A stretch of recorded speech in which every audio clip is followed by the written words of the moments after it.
Bismillahirrahmanirrahim. Assalamualaikum warahmatullahi wabarakatuh.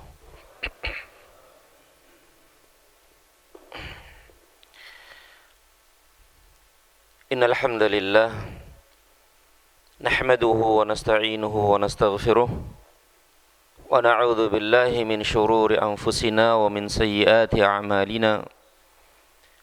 May yahdihillahu fala mudilla lahu wa may yudlil fala hadiya lahu. أشهد أن لا إله إلا الله وحده لا شريك له وأشهد أن محمدا عبده ورسوله اللهم صل وسلم وبارك على محمد وعلى آله وأصحابه أجمعين.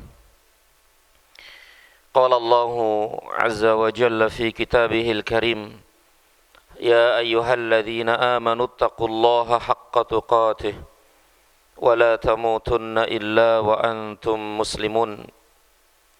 يا أيها الذين آمنوا اتقوا الله وقولوا قولا سديدا يصلح لكم أعمالكم ويغفر لكم ذنوبكم ومن يطع الله ورسوله فقد فاز فوزا عظيما. ثم أما بعد. إخواني وأخواتي في الله rahimani wa rahimakumullah, para bapak ibu sekalian dan saudara-saudariku sekalian yang saya hormati dan yang saya muliakan, dan yang senantiasa dirahmati dan diberkahi Allah Subhanahu wa ta'ala. Pertama, segala puji hanya milik Allah Rabbal Alamin. Salawat dan salam selalu dan senantiasa tercurah terlimpah kepada junjungan Nabi besar kita Muhammad sallallahu alaihi wasallam, juga kepada para sahabatnya radhiyallahu taala anhum ajma'in, dan kepada kita semua umatnya yang setia, sabar, tegar dalam menjalankan syariat-syariatnya, sunnah-sunnahnya ila yaumil qiyamah, dengan nama-namanya yang indah dan sifat-sifatnya yang mulia. Kita berdoa dan memohon kepada Allah Subhanahu wa ta'ala, Allahumma inna nas'aluka ilman nafi'an wa rizqan tayyiban wa amalan mutaqabbala. Ya Allah, anugerahkan kepada kami ilmu yang bermanfaat, rizki yang baik, dan amalan yang diterima. Allahumma alimna ma yanfa'una wanfa'na bima 'allamtana wa zidna ilma. Amin ya rabbal alamin. Saudara-saudariku sekalian yang saya muliakan dan yang saya hormati, seperti biasa kajian kita di pagi yang berbahagia ini adalah pembacaan Kitabut Tauhid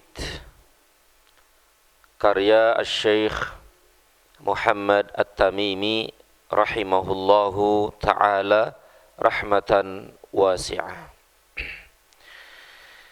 Pada pertemuan yang lalu telah kita mulai pembahasan kitab ini,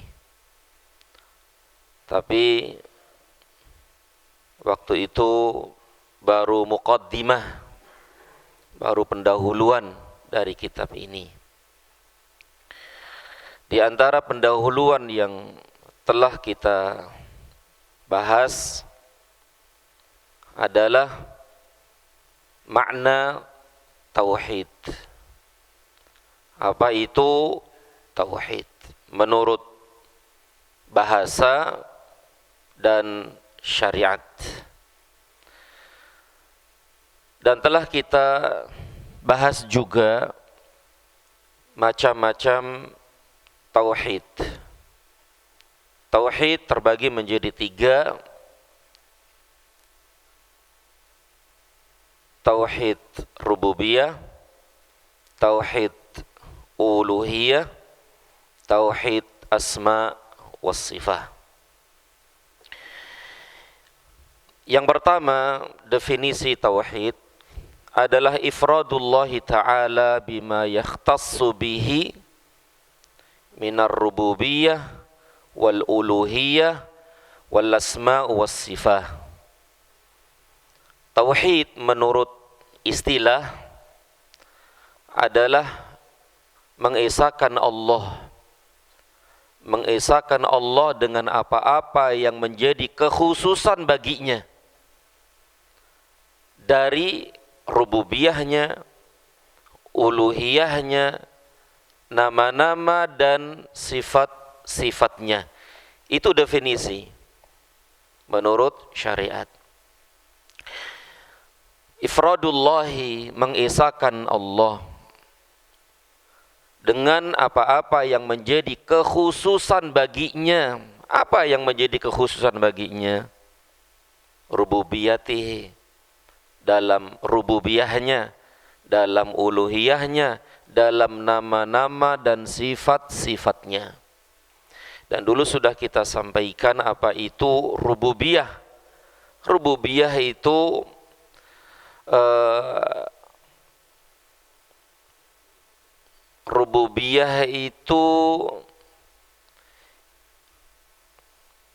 af'alullah, yaitu hal-hal yang berkaitan dengan perbuatan Allah. Apa perbuatan Allah itu? Menciptakan, mengatur, memiliki, menghidupkan, mematikan, memberi rizki, memberi hidayah, memberi taufik, memberikan kebahagiaan, kesempitan, dan seterusnya yang berkaitan dengan perbuatan Allah. Dan itu harus kita esahkan dalam hal itu. Berarti tidak ada yang menciptakan, tidak ada pencipta alam ini kecuali Allah. Tidak ada yang mampu memberikan rezeki kecuali Allah. Tidak ada yang bisa menghidupkan, mematikan kecuali Allah. Tidak ada yang bisa menurunkan hujan dan menahan hujan kecuali Allah. Tidak ada yang memberikan hidayah, taufik, kebahagiaan dan seterusnya kecuali Allah. Ketika dipalingkan kepada selain Allah, itulah syirik. Itulah syirik. Berarti kalau ada orang yang meyakini bahwa ada selain Allah yang mampu memberikan rizki, musyrik dia, syirik dia. Misalnya ada orang yang minta rizki kepada selain Allah, minta kepada orang yang telah meninggal dunia. Berarti dia telah meyakini ada selain Allah yang bisa memberikan rizki, yaitu orang yang telah meninggal tersebut. Nah, itulah syirik. Nah, ini sudah kita bahas dulu. Kalau ada orang yang meyakini bahwa tidak ada yang bisa menahan hujan,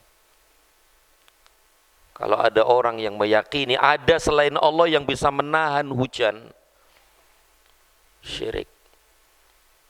Musyrik orangnya. Karena dia meyakini ada selain Allah yang bisa melakukan itu. Padahal itu adalah kekhususan bagi Allah. Kekhususan bagi Allah. Tidak ada yang bisa melakukan itu kecuali Allah. Berarti dia telah menduakan Allah dengan yang lainnya. Nah, itulah syirik. Tidak ada yang bisa memberikan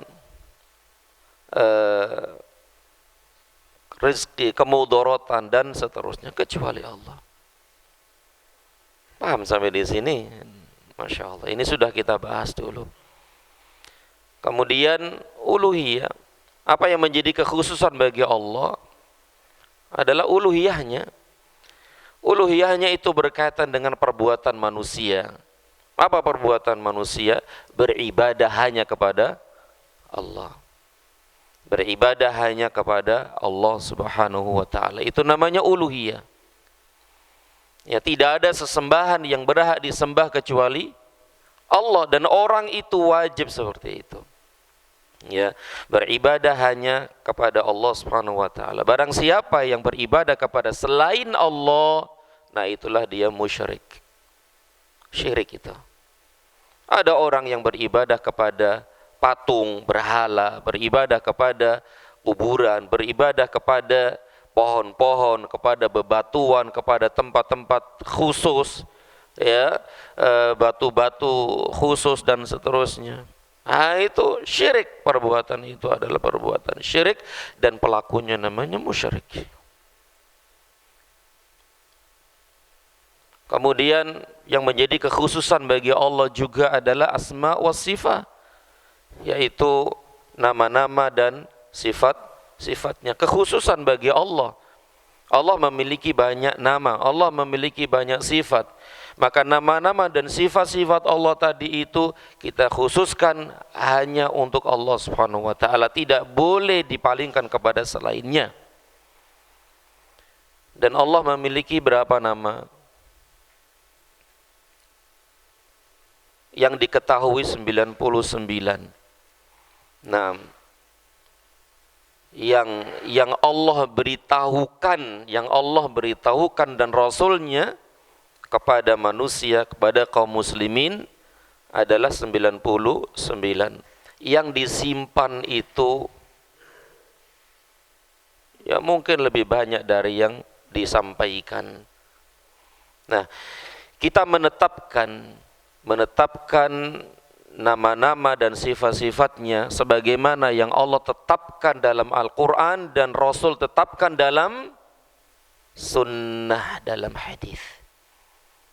Ya, kita menetapkan, wajib kita menetapkan bagi Allah nama-nama dan sifat-sifatnya tanpa mentakwil, tanpa mentahrif, tanpa mentamtsil, tanpa menta'til,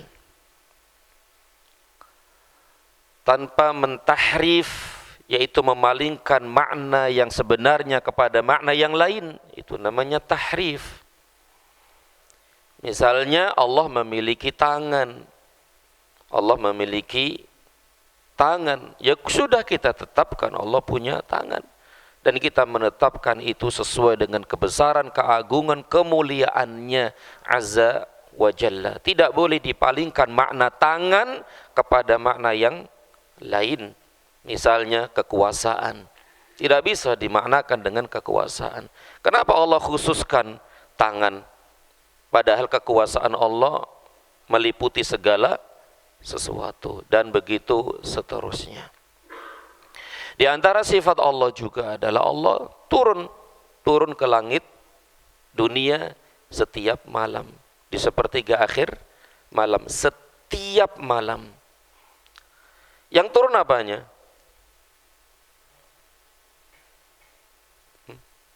Yang turun apanya, Pak? Allah turun, yang turun apanya? Rahmatnya. Atau Allah itu sendiri? Allah itu sendiri. Allah turun. Sesuai dengan kebesaran, keagungan, dan kemuliaannya Azza wa Jalla. Tidak boleh dipalingkan makna turun itu dengan makna yang lain. Misalnya yang turun adalah rahmatnya. Setiap hari rahmat Allah turun enggak? Siang, malam, pagi, petang, setiap detik turun enggak? Rahmat Allah setiap hari turun. Kenapa Allah khususkan dalam nas, dalil Allah turun di waktu itu? Tentu ada keistimewaan di situ. Makanya ketika Allah turun, Allah berkata, siapa yang berdoa, pasti aku ijabahi. Siapa yang meminta, pasti aku kasih.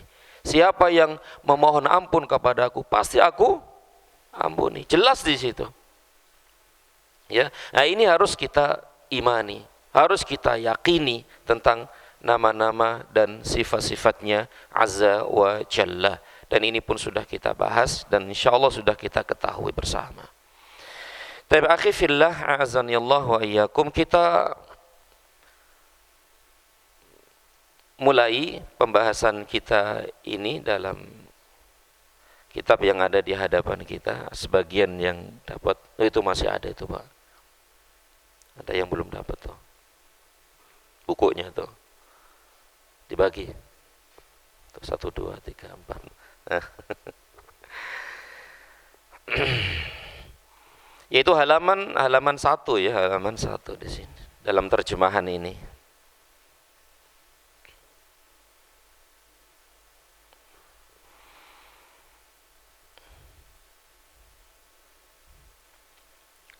Kita baca apa yang disampaikan oleh penulis rahimahullahu ta'ala, yaitu bab pertama tentang tauhid, yaitu hakikat dan kedudukannya. Artinya dalam bab pertama ini penulis ingin menyampaikan sesuatu yang besar, sesuatu yang agung, sebelum menyampaikan bab-bab yang lainnya, yaitu wujubut tauhid, wujubut tauhid, wajib bertauhid. Artinya wajib mempelajari tauhid, wajib mengenal tauhid, wajib mempelajari tauhid, dan wajib bertauhid. Ini yang ingin disampaikan oleh penulis rahimahullah ta'ala. Mengapa kita harus bertauhid? Mengapa kita harus mempelajari tauhid? Karena tauhid adalah awwalul wajibat, kewajiban pertama bagi setiap muslim dan muslimah untuk mempelajarinya. Ini diantara jawaban mengapa kita wajib bertauhid. Kenapa kita wajib mempelajari, mengkaji, mentelaah dan belajar terus tentang tauhid sampai kita meninggal dunia, sampai kita diwafatkan oleh Allah Subhanahu wa taala. Karena tauhid adalah awwalul wajibat, kewajiban pertama bagi seorang muslim untuk mempelajarinya, untuk mengkajinya, mentelaahnya. Awwalul wajibat, pertama atau kewajiban pertama bagi setiap muslim. Karena kita memang dilahirkan untuk apa? Untuk ibadah kepada Allah, yaitu untuk merealisasikan la ilaha illallah.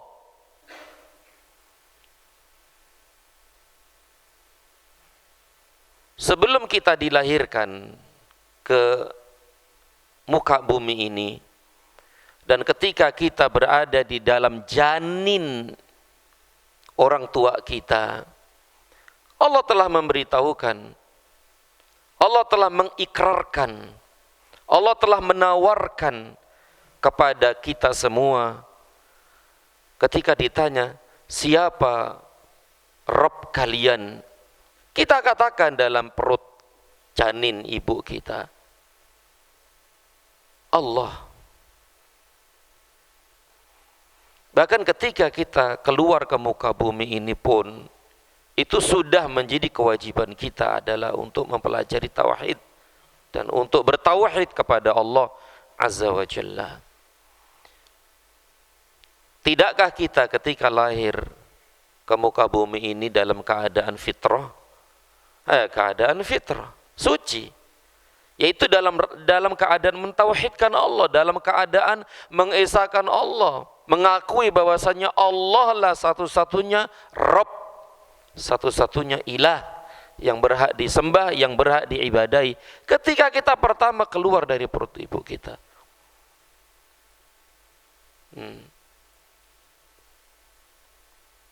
kullu mauludin illa yuladu alal fitrah. Setiap anak yang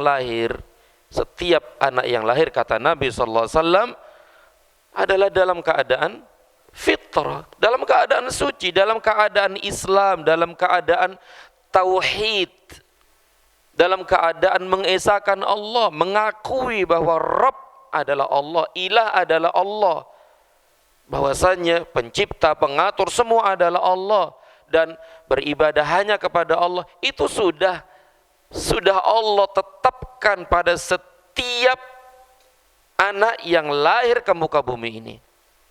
Tetapi kenapa ada orang-orang yang menyeleweng, keluar dari jalur fitrah ini? Karena orang tuanya. Ya. Kecuali dari orang tuanya. Karena dari orang tuanya itulah orang itu menjadi Yahudi, orang itu menjadi Nasrani, orang itu menjadi Majusi. Jelas itu. Yang menjadikan dia itu ya orang tuanya itu. Masya Allah ya. Menjadi Yahudi, menjadi Nasrani, menjadi Majusi, orang tuanya. Tetapi pada asal dan fitrahnya adalah Islam, tauhid, mengesahkan Allah. Kalau begitu, benar bahwa kenapa kita wajib bertauhid, karena tauhid adalah kewajiban pertama bagi setiap muslim dan muslimah tentu. Kemudian juga tauhid aujabul wajibat, kewajiban yang paling wajib. Kewajiban yang paling wajib adalah tauhid. Mempelajari tauhid. Karena memang kita hidup di dunia ini ya untuk mengesahkan Allah, beribadah kepada Allah. Tidak beribadah kecuali kepada Allah Azza wa Jalla. Jelas di situ. Maka tauhid adalah aujabul wajibat, kewajiban yang paling wajib sebelum yang lainnya. Kemudian kenapa kita harus bertauhid juga, bahwasanya Allah mengutus setiap rasul adalah untuk menegakkan tauhid. Walaqad ba'atsna fi kulli ummatir rasula an i'budullah wajtanibut taghut. Dan akan dibawakan oleh penulis rahimahullah ta'ala dalam kitab ini. Walaqad ba'atsna fi kulli ummatir rasula. Dan sungguh kami, kata Allah, telah mengutus pada setiap umat seorang rasul. Untuk apa? Ani'budullah, agar kalian beribadah kepada Allah dan menjauhi taghut, itu kesyirikan, perkara-perkara sesuatu yang disembah selain Allah. Jadi setiap rasul, dari rasul yang pertama sampai rasul terakhir, yaitu dari Nabi Nuh alaihissalam sampai Nabi kita sallallahu alaihi wasallam, semuanya mengajak manusia untuk mentauhidkan Allah, untuk mengesahkan Allah, untuk beribadah hanya kepada Allah dan menjauhi kesyirikan-kesyirikan. Itu dia. Sedangkan syariatnya berbeda-beda, cara beribadahnya itu berbeda-beda. Ya, salat, mungkin salat dulu dengan salat sekarang ya berbeda, tapi namanya sama, salat. Puasa, bukankah dulu itu juga ada puasa? Ada enggak? Ada. Sebagaimana kita sekarang juga ada puasa, tapi ada sedikit mungkin perbedaan caranya. Tapi ya puasa, ya sholat, ya berbakti kepada kedua orang tua, ada zakat juga. Tapi berbeda syariatnya itu, caranya berbeda. Nah, tetapi yang menjadi kesamaannya adalah tadi itu. Ibadahlah hanya kepada Allah, sembahlah Allah saja dan jauhi kesyirikan-kesyirikan. Maka dari itu tauhid adalah perkara agung, perkara besar, perkara yang sebab Allah menciptakan kita, Allah menciptakan langit dan bumi, Allah menciptakan surga dan neraka, Allah menciptakan siang dan malam, Allah menciptakan manusia dan jin. Itu karena la ilaha illallah tadi itu. Karena la ilaha illallah itu. Maka perkara ini besar, perkara ini penting sekali, harus kita pelajari, harus kita kaji, ya, bahkan tidak sehari dua hari sampai kita meninggal dunia. Siapa yang bisa menjamin kita itu betul-betul bertauhid murni? Siapa yang bisa menjamin? Tidak ada yang bisa menjamin. Siapa yang bisa menjamin kalau kita itu benar-benar bersih dari kesyirikan? Siapa? Enggak ada yang bisa menjamin. Banyak perkara-perkara yang dianggap manusia itu perkara kecil, perkara remeh, perkara yang dianggap biasa, dianggap lumrah gitu loh. Tapi itu mengandung kesyirikan. Ya, mengandung kesyirikan. Masya Allah. Maka siapa yang bisa menjamin? Banyak masalah-masalah yang berkaitan dengan masalah ini, itu tauhid dan syirik ini. Maka wajib dan terus kita berusaha untuk belajar terus sampai kita diwafatkan oleh Allah Subhanahu wa taala, sehingga ketika kita diwafatkan dalam keadaan bertauhid, dalam keadaan sedang belajar, mengkaji, mentelaah tauhid dan gemar untuk memperbaiki tauhid kita dan menjauhi kesyirikan. Maka akhi fillah, di antara ciri husnul khatimah adalah ketika orang itu dalam keadaan bertauhid. Husnul khatimah tidak hanya dilihat dari dia itu mati meninggal dunia di atas sajadah, tidak. Tidak hanya itu saja. Tidak semua dikatakan husnul khatimah ketika dia berada di atas sajadah sedang membaca Al-Quran dan yang lainnya. Tidak. Tapi husnul khatimah adalah ketika engkau berada di atas tauhid, berada di atas sunnah, di atas dalam keadaan betul-betul menjaga salat 5 waktu di rumah dari rumah-rumah Allah. Ketika engkau berbakti kepada kedua orang tua, ketika engkau baik kepada sesama manusia dan seterusnya. Itu dia husnul khatimah. Meskipun kita meninggal di atas ranjang, di depan atau di mana itu, di jalan raya, atau ketika di mana saja, ketika kita berada di atas itu semua, itulah husnul khatimah. Tidakkah Rasulullah sallallahu alaihi wasallam meninggal di mana? Nabi meninggal di mana?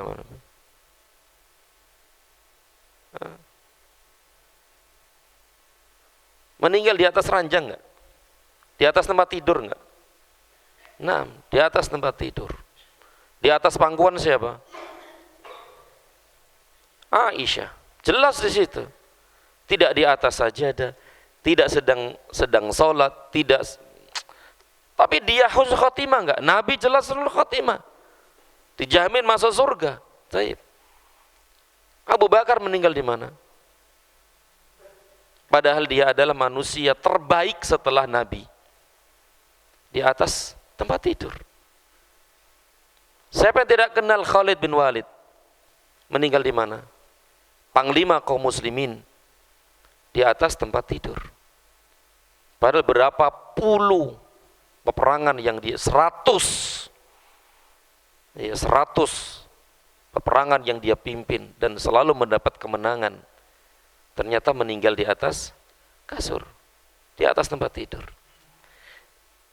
Masya Allah. Tapi di antara mudah-mudahan adalah seperti itu.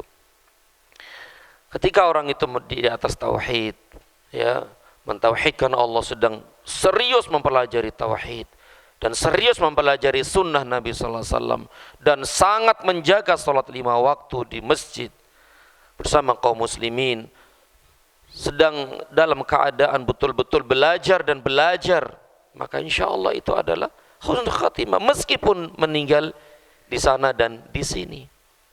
Di antaranya adalah sedang mempelajari tauhid ini insyaallah taala. Taib akhi fillah. Inilah bab pertama yang ingin disampaikan oleh penulis rahimahullahu taala rahmatan wasi'ah. Di sini dan kalau antum perhatikan kitab ini tipis sebenarnya ya. Ini kan ada terjemahannya. Berarti kan tipis sebenarnya kitab ini. Sebagaimana kitab sebelumnya yang kita kaji yaitu kitab Ushulul Tsalatsa kan ya, 3 landasan utama. Buku kecil dan masih tersimpan di rumah ya. Iya, masih tersimpan di rumah. Kecil itu kan. Itu dalam sekali maknanya. Kemudian kitab ini pun demikian sebenarnya tipis. Ini kan terjemahan. Ya mungkin separuhnya gitu, separuhnya. Dan mudah dihafal. Kenapa?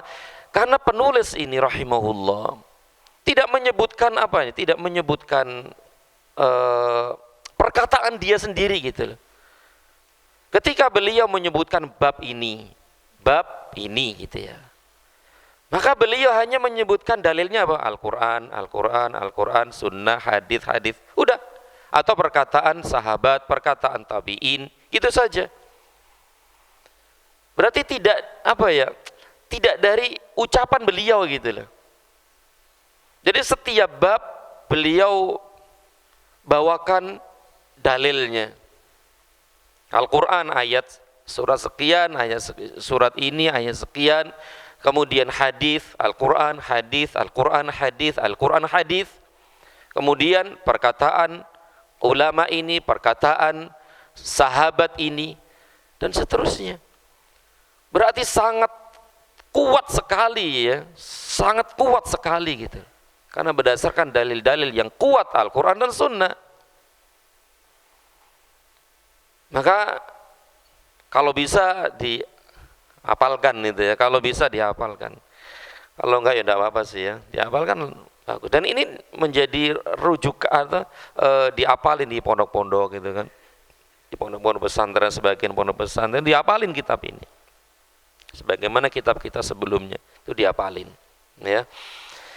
Taib akhi fillah, kita baca penulis rahimahullahu taala membawakan dalil Al-Quran dalam surat Az-Zariyat ayat 56.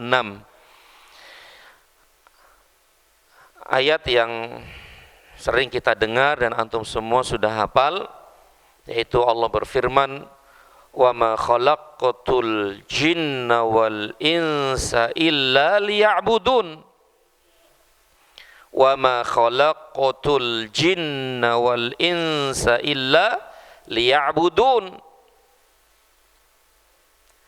Wa ma khalaqtu, dan aku tidak menciptakan. Aku di sini adalah Allah, dan aku Allah. Dan aku tidak menciptakan jin dan manusia melainkan supaya mereka beribadah kepadaku. Ya, melainkan supaya mereka beribadah kepadaku. Taib. Wa ma khalaqtu, dan aku tidak, berarti Allah yang menciptakan kita, sebagaimana jin juga Allah yang menciptakan. Bukan siapa-siapa, Allah yang menciptakan.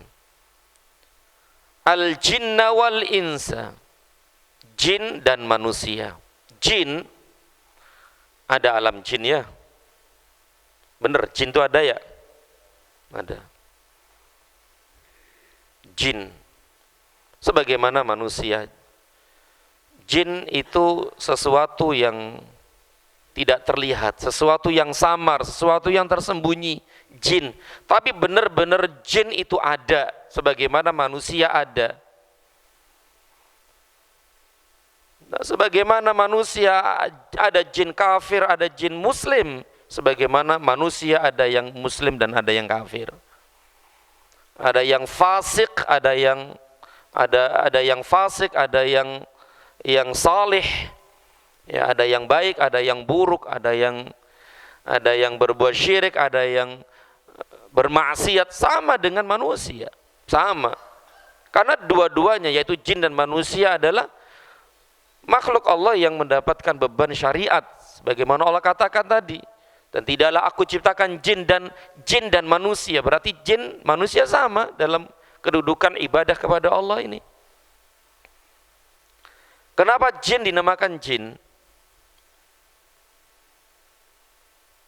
Berarti di sini ada jin nggak kira-kira, Pak? Ada nggak? Kira-kira ada nggak? Ada ya? Ada, di mana-mana ada jin. Nah, tapi mungkin yang datang di sini adalah jin-jin yang baik, jin-jin yang memang ingin belajar gitu loh, ingin belajar, dan tidak menutup kemungkinan. Dan insya Allah mereka pun ada di sekitar kita dan sedang mendengarkan kajian-kajian itu. Karena mereka juga butuh ilmu, mereka juga butuh belajar, mereka butuh ini dan itu. Sama dengan kita. Ya. Kenapa jin dinamakan jin?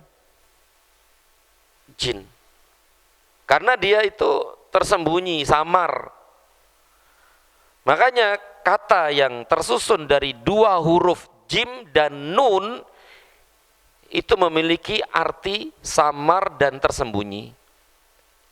Istitar wal khufyah, yaitu yang tersembunyi, tidak terlihat. Itu kata yang tersusun dari dua huruf ini, jim dan nun. Jin, jin, jim, nun, tersembunyi. Apalagi janin, janin, janin itu lah. Kan dari jim nun kan, janin itu tersembunyi, tidak terlihat, samar dia. Kemudian apa lagi?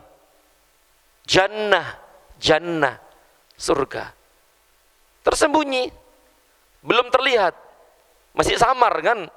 Nanti kalau sudah masuk baru kelihatan jelas. Jannah.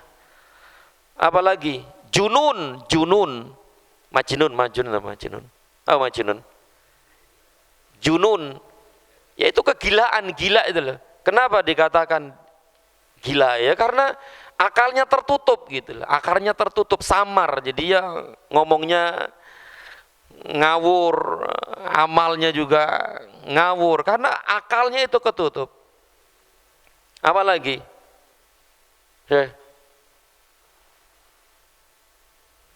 Junnah, junnah. Junnah itu perisai loh, perisai yang menghalangi dari penglihatan musuh kan gitu. Junnah, ada jannah, ada junnah, ada jinnah. Jinnah itu jin loh, jin, jinnah, janin, junun, dan yang lainnya. Jadi semua itu artinya semuanya samar, tidak terlihat begitu. Nah, termasuk jin ini. Dan kita meyakini ada jin. Jin ada. Berzat, berzat, dan mereka juga memiliki sifat sebagaimana manusia punya sifat. Mereka pun demikian, mereka punya sifat, mereka punya zat sebagaimana kita berzat. Tapi tidak ada yang bisa melihat jin secara hakiki, secara langsung bentuknya seperti apa, enggak ada. Kalau tukang sihir, para dukun melihat jin enggak dia? Ada yang bisa melihat jin? Bisa, tapi sudah berubah wujud. Tidak aslinya enggak bisa. Ada yang ngikutin tuh. Nah, ada yang ngikutin. Itu bukan aslinya, bukan zat asli jin itu, tapi dia sudah berubah wujud. Nggak tahu Allah alam dengan berubah wujud apa gitu kan. Ada yang bisa berubah menjadi anjing, bisa ular, bisa manusia. Bisa nggak manusia? Bisa manusia. Bisa manusia. Bisa manusia. Ada yang bisa melihat, ada yang bisa ngelihat. Ada orang yang dikit-dikit ngelihat, dikit-dikit ngelihat jin.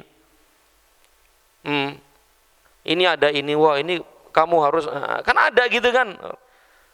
Itu sebenarnya bukan kelebihan, akhi. Orang yang bisa melihat jin, yang selalu melihat jin itu bukan kelebihan, kekurangan. Kekurangan yang harus diobati itu. Harus diruqyah, harus diobati itu. Itu kekurangan bukan kelebihan.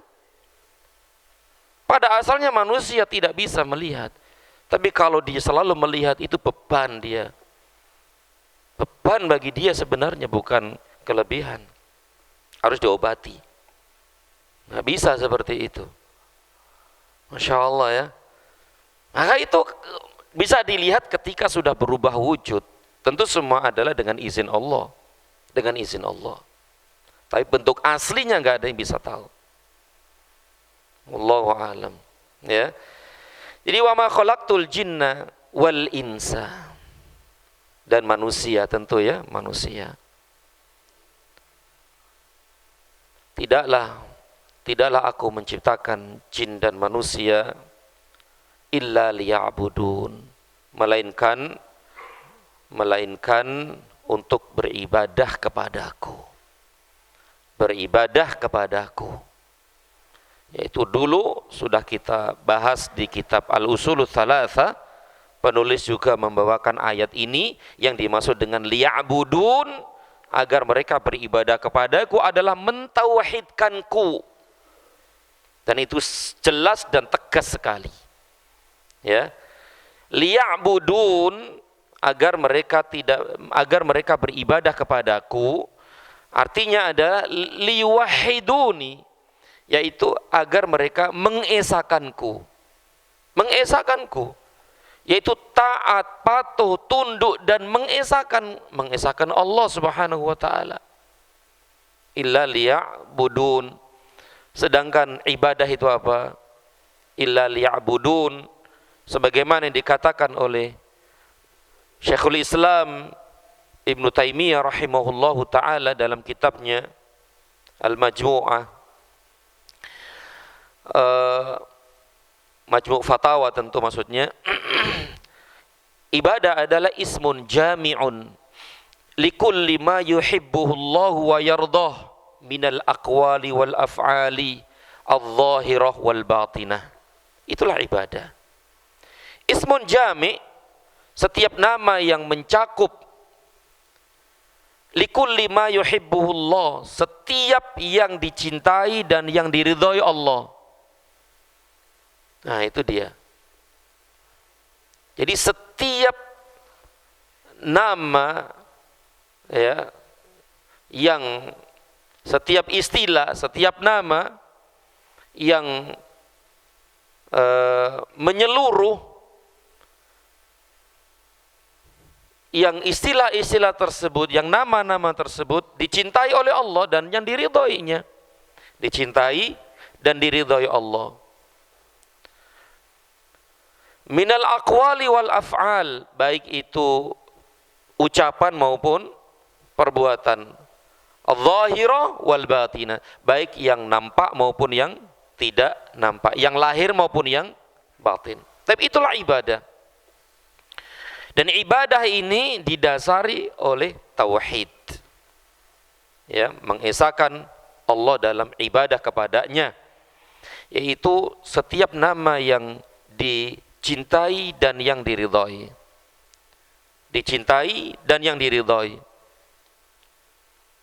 Siapa yang mencintai? Allah. Yang meridhai siapa? Allah.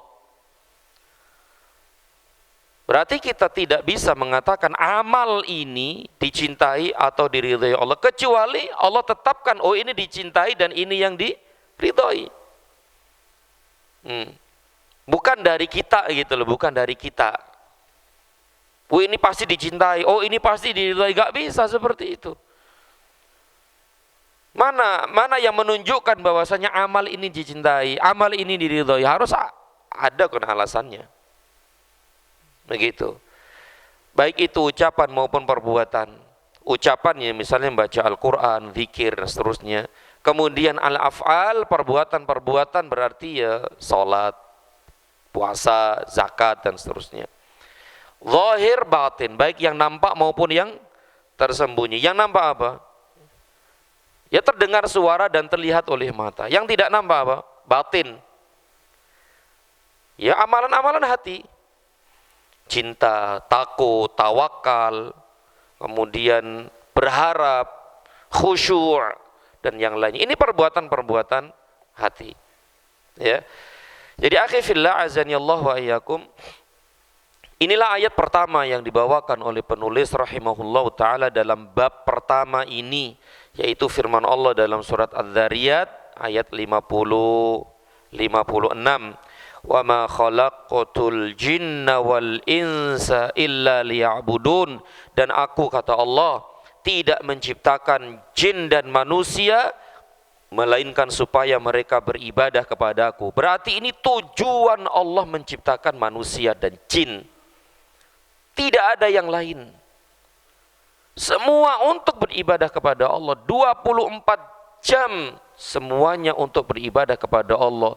Dari lahir sampai mati untuk beribadah kepada Allah. Sudah itu, untuk mentauhidkan Allah, untuk patuh taat kepada Allah, tunduk patuh taat kepada Allah, mentauhidkan Allah, mengesahkan Allah. Tapi kalau kita pikir-pikir, akhi, ibadah, tujuan kita adalah untuk ibadah. Kalau olahraga berapa jam, Pak? Kan 24 jam kan intinya harus beribadah kepada Allah kan. Sampai meninggal sudah. Itu kan untuk ibadah kepada Allah. Tapi waktu yang kita gunakan untuk tidur berapa jam? Untuk makan berapa jam? Untuk berbincang-bincang berapa jam? Untuk olahraga berapa jam? Terus ibadah kita sholat saja ibadah. Baca Quran berapa menit? Apa? Baca Quran berapa menit? Ngajinya berapa? Sepekan berapa kali? Sepekan sekali, misalnya gitu ya. Itu berapa menit? Loh, berarti ibadah kita sedikit dong. Padahal kita untuk ibadah. Tujuan kita untuk ibadah. Kenapa kok seperti itu? Sholat berapa menit? 5 menit misalnya, 10 menit dah. 10 menit. Kali 5 misalnya, 10, 5. Nggak sampai sejam kan, Pak ya? Nggak sampai sejam. Loh, 24 jam seperti itu. Kemudian puasa ya jarang-jarang. Baca Quran, ngaji seperti ini. Berarti yang lainnya buat apa? Dunia enggak? Dunia. Tidur, makan, berbincang-bincang, olahraga, ngopi, ya. Lain. Loh, katanya untuk ibadah kepada Allah. Akhi, yang paling penting jawabannya adalah, yang paling penting, yang mendasari kita dalam beramal tadi adalah ibadah. Kenapa kita makan? Ada tujuannya adalah untuk beribadah kepada Allah. Dengan makan itu kita bisa sehat badan kita lah. Saya makan biar sehat walafiat. Dengan sehat itu kita bisa ngaji, bisa sholat, bisa ini dan itu. Kenapa kita olahraga misalnya? Ya biar sehat. Kalau sehat apa? Bisa sholat, bisa ngaji, bisa. Kenapa kita tidur? Kalau nggak tidur, kelingan. Kalau kelingan gimana? Semaput, pingsan, sehingga nggak bisa beribadah. Jadi yang mendasari aktivitas kita nih, itu semuanya adalah ibadah. Saya ini untuk ibadah, saya itu untuk ibadah, saya olahraga untuk ibadah, saya makan untuk ibadah, saya bercengkrama dengan keluarga, itu untuk ibadah.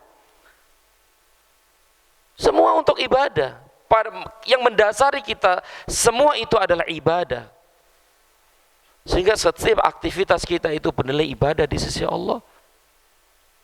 Berbeda dengan orang-orang yang selain dia mendasari aktivitasnya bukan untuk ibadah, untuk hawa nafsu, syahwat, untuk kesenangan dunia saja. Maka jadi akhi fillah azanillahu wa iyyakum, betul-betul kita 24 jam sampai meninggal ya untuk ibadah kepada Allah. Semua aktivitas kita, baik itu ucapan, perbuatan, itu untuk ibadah kepada Allah Subhanahu wa taala. Baik, ikhwani wa akhwati fillah, azanillahu wa iyyakum.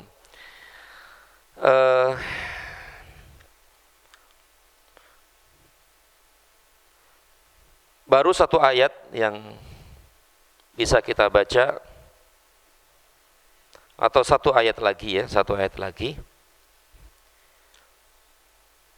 Allah berfirman dalam surat apa itu, akhi? An-Nahl ya, surat An-Nahl ayat 36. Allah berfirman, "Walaqad ba'atsna fi kulli ummatir rasula an i'budullaha wajtanibut taghut." Tadi sudah kita baca ayat ini. Artinya, walaqad ba'atsna, dan sungguh kami telah mengutus fi kulli ummah, mengutus rasul.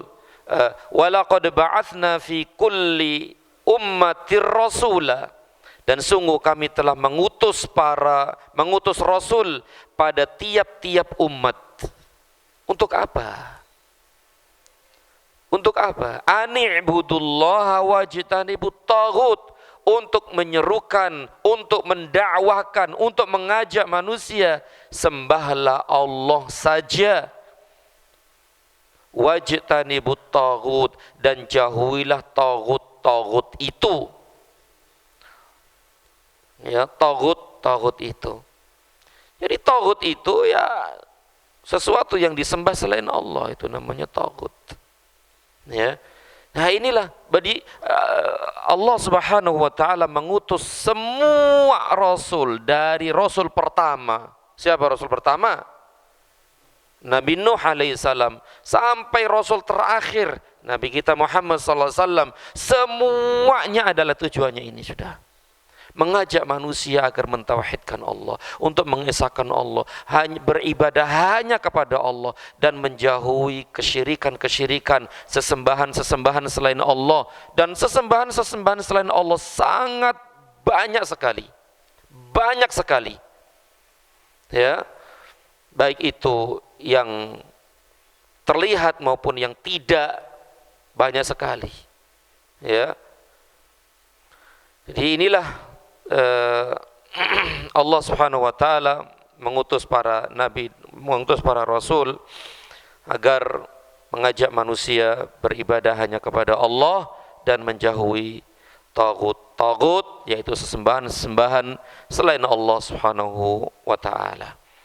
Taib, ikhwani wa akhwati fillah, azani Allah wa iyyakum. Barangkali sampai di sini dulu apa yang dapat disampaikan dan yang dapat kita baca dari kitab ini. Dan masih ada beberapa ayat lagi dan hadis tentang bab ini, dan insyaallah kita baca pada pertemuan yang akan datang insyaallah taala. Taib, demikian, semoga yang sedikit ini bermanfaat, dan lebih kurang mohon maaf, dan semoga Allah Subhanahu wa taala memberikan selalu kepada kita semua hidayah dan taufiknya, dan semoga Allah Subhanahu wa taala memberikan keistiqomahan, kesabaran, keteguhan di dalam beribadah kepadanya, khususnya dalam mencari dan menuntut ilmu agama. Amin ya rabbal alamin. Wa sallallahu ala Muhammad wa ala alihi wa sahbihi wa sallam. Subhanakallahumma wa bihamdika asyhadu an la ilaha illa anta astaghfiruka wa atubu ilaik. Wassalamu alaikum warahmatullahi wabarakatuh.